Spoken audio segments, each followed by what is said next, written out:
Compatibility mode.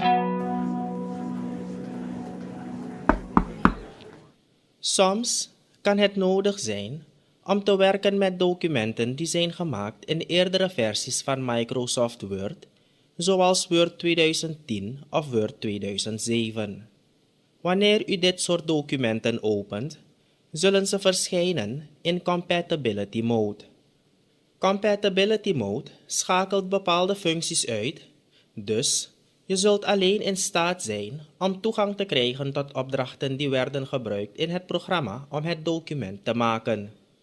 Bijvoorbeeld, als u een document dat in Word 2007 is gemaakt opent, kunt u alleen gebruik maken van tabs en opdrachten die u in Word 2007 kunt vinden. Hier kunt u zien hoe de Compatibility mode van invloed kan zijn en welke opdrachten beschikbaar zijn. Het toont alleen opdrachten die in Word 2007 beschikbaar waren. Om Compatibility mode te verlaten, moet u het document converteren naar het huidige versietype. Echter, als je samenwerkt met anderen die alleen toegang hebben tot eerdere versies van Word, is het best om het document in de Compatibility mode te laten, zodat het formaat niet zal veranderen.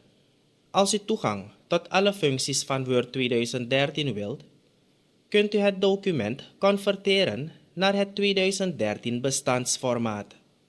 Merk op dat het converteren van een bestand kan zorgen voor een paar wijzigingen in de layout van het oorspronkelijke document. Klik op File.